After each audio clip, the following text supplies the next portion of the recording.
Holy shit, does SmackDown suck or what, people? Like, oh my god, what the fuck was that show on Friday night? Or last night, be more specific. Yeah, people had such a problem online with Hulk Hogan that took a side spill how awful this fucking show was. I won't say it was awful per se, but my god, it was not great. Not great whatsoever, people. I don't know what I'm supposed to fucking tell you. What is going on, everybody? Welcome to episode of Lucas Limits on YouTube and all audio platforms, which is WWE Friday Night Smackdown July 25th, 2025 review. Like I said, I'm Lucas Limits on YouTube and all audio platforms. By the way, before we get into anything, follow me on social media, Twitter, Instagram, TikTok, Lucas E. Allen. Facebook is still technically No Limits to Lucas. Watch on YouTube, hit the like button on today's upload. Turn the bell for all post notifications. If there's a subscribe button, if you do that already, do that again. Or if you haven't, do it obviously. Leave a comment when you think of Friday Night Down, July 25th, 2025 review. Watch on Spotify, do the same thing. Leave me a comment when you think of Friday Night Smackdown, July 25th, 2025. Also leave me a 5-star rating as well. Watch on any other audio platform. Hello, boys and girls. I'm a crazy lunatic to say the least. Let's get into your Friday Night Down, July 25th, 2025 introduction. Let's go SmackDown. Open up with a shot of the roster and some legends on stage. Hear a fucking bike outside my house, god damn it! Fucking chaos all fucking day long, man. It's unfucking believable. Can't wait to move out of here, to say the least. Legends on the stage, and Triple H to talk about Hogan's passing before he pulled a 10-bell salute. Then went into a video package about him. Jimmy Hart was crying a little bit on the stage. And Triple H narrated in the video that covered select parts of Hogan's life and career. We're not going to grade that, but I actually like that video package quite a bit. I like you starting your show at SmackDown with this. No, why with the idiots on social media Talk City, and you social media like it or not. It's the right thing to do for a death like Hulk Hogan, people. Whether you freaking toxic assholes like it or not, to say the least. We want to think of Hulk Hogan's eye beholder. It's your opinion, your prerogative. I get that. But Hogan meant a lot to the wrestling community. Not the wrestling community, but wrestling in general, to say the least. Discuss that, not in a grade though, I'm not going to grade that per se, but still. Let's discuss that in brief. Also, Impulsive with TV with fucking Logan Paul. You people are slamming the Hulk Hogan tribute video package. I mean, what do I think of this? Impulsive TV with Logan fucking Paul. And his guest was JellyRoll, the voice crackle figure. And he made his way to the ring, and JellyRoll said that Paul is a silver spoon kid. What the fuck does that mean? I don't want to fucking know. I don't want to fucking know. For his whole life, and Drew McIntyre came out and made his way to the ring, inside the ring, and Randy Orton came out, and all clusterfuck basically took it up from there. And then all the guys were brawling, and eventually the babyfaces forcing the heels to leave the fucking ring. You all wanted so badly for this shit to go off your television about Hulk Hogan video package.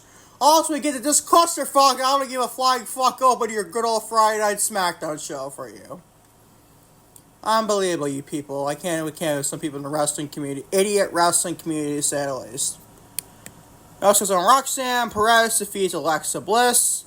Saw a match, don't care, honestly. Discuss that. Also, somehow worse, the women's division WWE Friday Night Smackdown. Jade Cargill, winner of the 2025 Queen of the Ring, defeats Chelsea Green, and after the match, the Secret Hervice attacked Cargill until Tiffany Stratton, the reigning defending WWE Women's Champion, saved Cargill.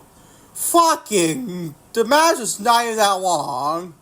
As you can figure out, a Chelsea Green match and a Jade Cargill match, nonetheless. And we get to this with Tiffany Stratton helping Jay. I don't fucking care, man! What the fuck are we doing on Friday nights, man? It's unbelievable. It's reaching NXT level boring. You only me start at NXT. Oh my god, man. What the fuck is this show? 2 hours, 3 hours, could be 50 hours. I don't fucking care, bro. Actually, I do care, but you get the point. We're also discussing Cody Rhodes had a promo about his undisputed WWE Championship match against John Cena at SummerSlam, and he spoke briefly about Hulk Hogan. That's all I can give you with that, honestly. That's all I can give you. Really, I gotta be honest. That's all I can give you. Also, said Jacob Fatu defeats The Miz. Okay, I guess. Whatever. And the Wyatt Six, Dexter Lumis, and Joe Gacy in your main event versus Andrade and Rey Fenix for WWE Tag Team Championships. And the main event goes to disqualification, and Nikki Cross pulled a referee out of the ring to cause that DQ. And Nick Gauss, the SmackDown General Manager, made a WWE Tag Team Championship TLC 6-pack challenge, or 6-pack match to say at least, at SummerSlam. Yes, boys and girls, you haven't botched your words. One half of the WWE Tag Team Championships, so it's the World titles and the regular standard Tag Team titles, are defined defended on PLE, and it's on a big show like SummerSlam. First ever 2-night SummerSlam.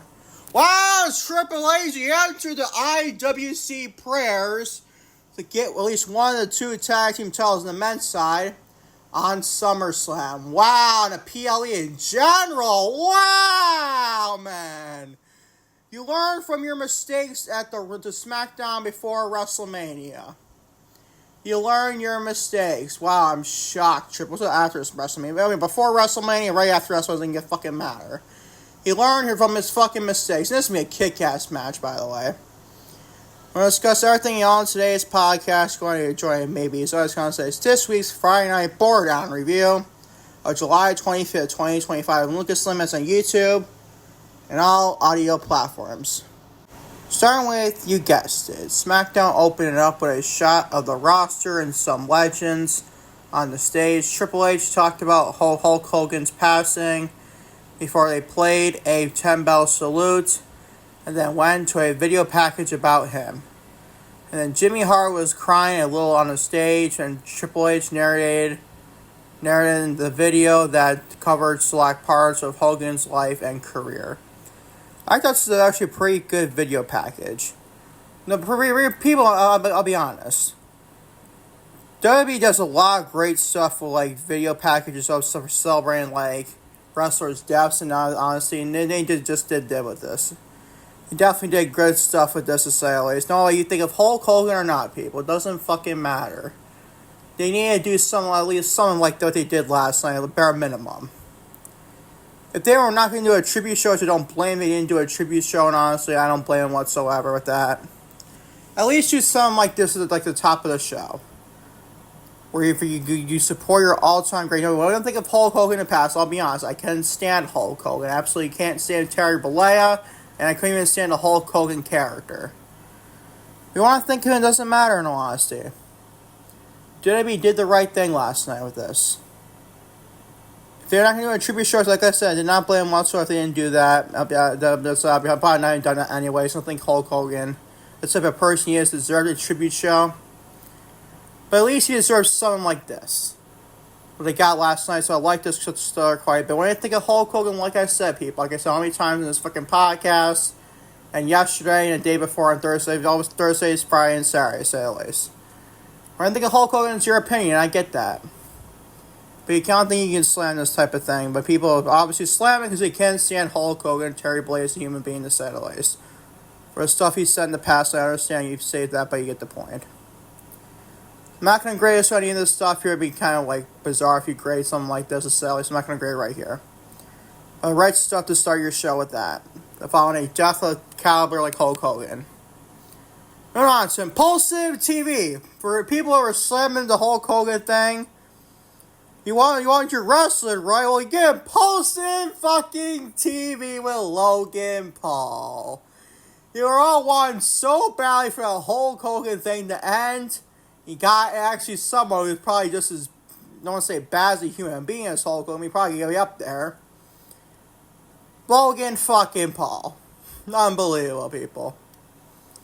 Impulsive TV with Logan Paul and his special guest here, whatever I fucking name it, was fucking JellyRoll, who has a SummerSlam match and Julia does not.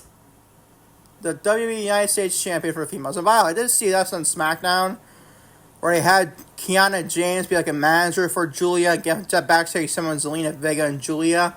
I actually don't mind that. I don't mind that whatsoever. I don't mind that whatsoever, in all honesty. Because Kiana James has pretty decent mic skills to her, so there you go. I like this kind of role for her too, to say the least. They're coming back for an ACL injury she had a long time ago.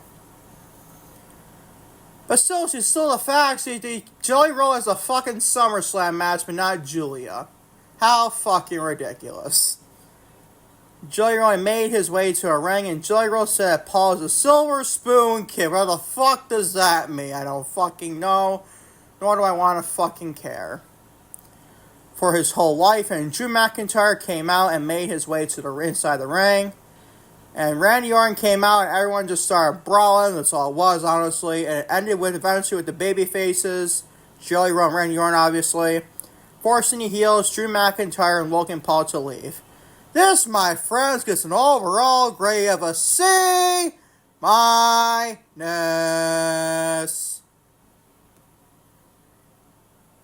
The fuck are we doing here, man? The flying fuck is your formulaic start. I won't say start per se. I'm going to start just the Hulk Hogan thing start, but still. I feel like a full far grading system is technically starting your show. And this is a big fucking fat C-. Usually it's supposed to show a set the tone later. Like, oh, SmackDown does the complete opposite of that. And why don't you drive your viewer away right then and there from the start of the segment? Everyone tuned in for Hulk Hogan, and ever since Logan Paul came, they just said, bye-bye, don't give a fuck anymore. That's on Triple H, bro. That's on Triple H. You had a decent amount of probably casual viewers turning into last night's show to watch Hulk Hogan. It's tribute, obviously. And you come up with some after that, you want to see if your casual fan wants to stick around, something like that. Yeah, you did no choice but to click off because you're fucking Logan Paul. You're Impulsive TV with fucking JellyRoll. Fuck are we doing here, man? The fuck are we fucking doing here, Triple H? Don't get it whatsoever motherfucking ever. A C- is your fucking start to your show, technically, knock on wood. Hold on, shall we? I thought the show gets better from here, slightly better next match, but still. First match of the night is Roxanne Perez, who got death rebelled. You know what I mean about that? Look at her theme music, you know why I say she got death rebelled. Wow, that theme song is fucking garbage, bro. I felt so sorry for Roxanne, bro, coming out with that fucking theme song. I mean, it's not like the worst Death Rebel theme song. It's better than Bayley's right now, I'll give you that.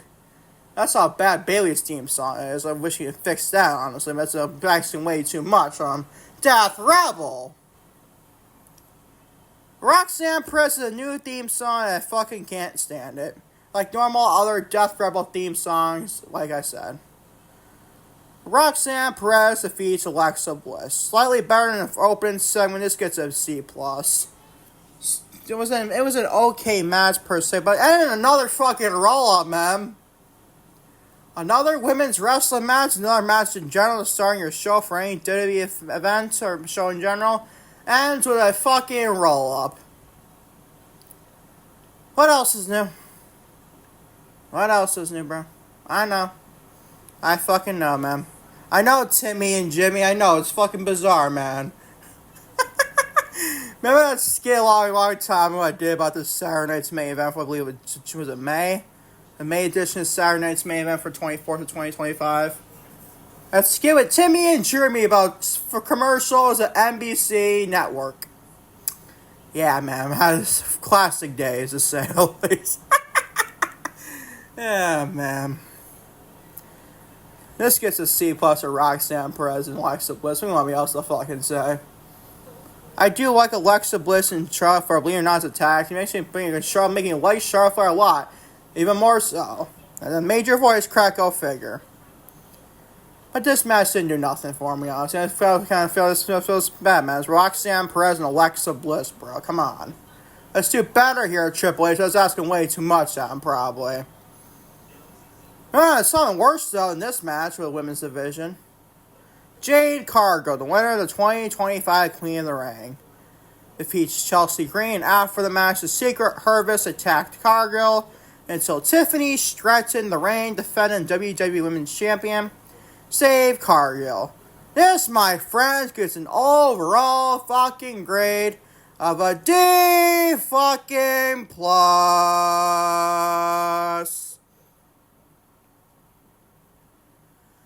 Oh, man, what the fuck is the show? I don't fucking want to know, to say the least. Oh my god, bro. If you're watching this show, an honest wrestling critiquing fan like I am, you're a fan and you're a critiquer at the same time. That's what I try to be during this podcast. What the fuck is this? Why is one half of your championship match, the SmackDown Women's Championship, WWE Women's Championship, you name it, Tiffany Stratton and Jade Cargill, having Tiffany your champion, having held Jade the challenger? What the fuck is that logic? What, because they're both baby faces? Really? Oh my god, man, what the fuck is this show's type of logic here? What is this shit show on Friday night, man? I don't get it. I don't get it, man. How could anyone watch this show with drained fucking two eyes? You have two eyes on your eyes, to say at least. And we say this show is so fucking good. What? I don't get it. This makes no sense and help anybody here, whatsoever either. The match wasn't even long between Jay and Chelsea, as it was. Obviously, we can tell. Obviously, it wasn't. D plus, you're fucking great, man. Nothing else I can say there. Cody Rhodes. Moving on to Cody Rhodes. Had a promo about his undisputed WWE Championship match against John Cena, the reigning defending undisputed WWE Champion, at SummerSlam in a street fight, obviously, like I said last week's Friday Night Smackdown review. And then he spoke briefly about Hulk Hogan. That's all I can give you. Wasn't bad per se. I guess this gets a B-. Might be generous as grade too, by the way. That's all I can give you, though, at this segment. Shall we move on? Alright, let's move on. Say it fucking least, man. But seriously, it was good Cody speaking briefly about Hulk to a point, but I don't care, honestly. Let's just fucking move on, man. More filler. Jacob Fatu defeats The Miz. Only because you only had a match on this show because it's from Cleveland, Ohio last night. Didn't explain anything else beyond for The Miz. No, didn't think so. More fucking filler on Friday Night Down and SmackDown. Fucking Friday Night Suckdown. How about that, bro? Rhymes with the S word of SmackDown, even about Suckdown, to say the least. That sounds kind of wrong, though, to say the least. But whatever, bro. Let's move on, shall we? Jacob Fatu defeats The Miz, and this gets a C+. It's a freaking filler, more fucking filler, man. Moving on, shall we? The best thing on the show, your main event, should be, this dog shit show. The Wyatt Six, Dexter Lumis and Joe Gacy, the reigning defending WWE Tag Team Champions, versus Andrade and Rey Fenix for said WWE Tag Team Championships in the main event. Goes to disqualification after Nikki Cross pulled a referee out of the ring because that DQ and Nick Gallus, the SmackDown General Manager, made a WWE Tag Team Championship 6-pack TLC match at SummerSlam. Wow, Triple H, you put one set of your men's tag team titles in one out of two on SummerSlam. I thought I was dreaming for a second, man. Oh my god, Triple H put the WWE Tag Team titles on SummerSlam. He learned his He learned his lesson from WrestleMania 41 with the Street Profits, the Marcy Machine Gun guys, and also DIY for the tag team titles from WrestleMania in that TLC match. He learned his lesson. Oh my god, our prayers have been answered, people. Oh man. But seriously, I gotta be honest, I like the fact that we have a TLC 6-pack challenge ladder match or TLC match. I actually like this might be a fucking show stealer of a match or SummerSlam weekend next week. I don't mind this. I actually fucking love this actually. You put the right set of tag team titles on SummerSlam, but you're not gonna put JD McDonough and Finn Balor against the LWO guys of Cruz Del Toro and Joaquin Wilde for SummerSlam. That'd be fucking bizarre beyond bizarre can be. But he put the right set to finally, the WWE Tag Team Championships are finally on WrestleMania, PLE in general, it's in SummerSlam. Can't ask for too much from that, man. I actually liked that decision quite a bit. The match itself was not bad per se. This announcement from Nick Aldis basically elevated this to be the best thing on the damn show. If it wasn't going to be this set of tag team titles being on SummerSlam, it wasn't going to probably be tied with Cody Rhodes promo. Just for that announcement, John, I gotta give it a B. And finally, man, the WWE Tag Team Championships are on SummerSlam. About six teams as is. Obviously, Y6 and Andrade and Rey Fenix. You got DIY, Motor City Machine Guns. You got Fraxium, I believe you got one more tag team. Oh, the Street Profits too. That's number 6. So there you go. The WWE Tag Team titles are finally on SummerSlam, man. Gotta give flowers to Triple H here to say at least. It's just a fucking bizarre. This is interesting how I was kind of be honest. I was kind of wrong though. I thought for sure the only tag team defense that Y6 would have this month. Well, now I can make it 2 with the TLC match for the tag team titles. You know, I fucking love that idea. I love this quite a bit. That's me a show. That's me a match stealer for next week. I'm telling you right now. I believe it probably they announced which night of SummerSlam is going to take place. Probably soon night 2. Because night 1 already has 6 matches, and night 2 only has 2 matches. Just 2 matches. 5 matches, excuse me, to say the least. So probably take place in night 2, and I don't mind that whatsoever, no honesty. Night 2 looks kind of stacked on first paper for SummerSlam. Night 1 looks like the other side not stacked, not so stacked. The Dragon 1, the googly eyes dragon, and a Demon Dragon, like damn. W Night 2, the Demon Dragon, and the googly eyes is night 1 for SummerSlam, to say the least. But this gets a B for your main event because I like the fact we're getting a TLC match for the tag team titles on the Friday Night Smackdown side of things. We're announced for SummerSlam. Can't ask for anything better than that, in all honesty. Best case scenario for all 6 tag teams, to say the least. Get you some SummerSlam exposure, to say the least, as well. And this main event gets an upgrade by B, to say the least. As for your overall show for Friday Night Suckdown, or Friday Night Boredom, or Friday Night Smackdown, I'm going to name it, for July 25th, 2025 review, it's an upgrade by the overall show is a C+. As for your overall show stands this week, number 1 show is AEW Dynamite, July 23rd, 2025 to B-. Best show of the week, man, is AEW. Oh, don't tell the WWE fans that. That might kill me, honestly.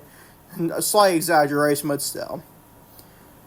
And last place is a 2-way tie of Friday Night Smackdown, if you're releasing right now, for July 25th, 2025, and Monday Night Raw, July 21st, 2025, with all agree with C+. And that is your Friday Night Smackdown, or Friday Night Boredown, or Friday Night Suckdown, I'd name it. Friday Night Smackdown, July 25th, 2025 review on Lucas Limits on YouTube and all audio platforms. Before we get into today's podcast, I want to make one thing announcement to say at least.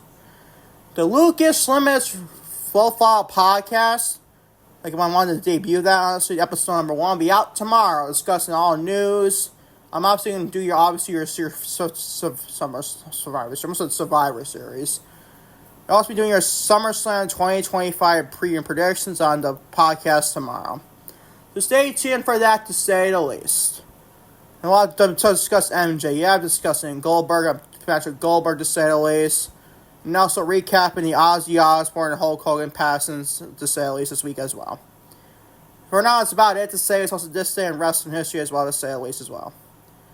That's a brilliant preview I got to share about the Lucas Limits wrestling. The Lucas Limits review for podcast, to say the least, episode 1 out tomorrow, to say the least. Thank y'all for watching your Friday Night Smackdown July 25th, 2025 review on Lucas Limits on YouTube and all audio platforms. I'll be back tomorrow with your Lucas Limits wrestling. Almost said wrestling again. I'll be back tomorrow with your Lucas Limits podcast episode number 1 for July 27th, 2025 as well. Until tomorrow, for more content on Lucas Limits on YouTube and all audio platforms, peace, love, and take care. Love y'all big time, to say the least.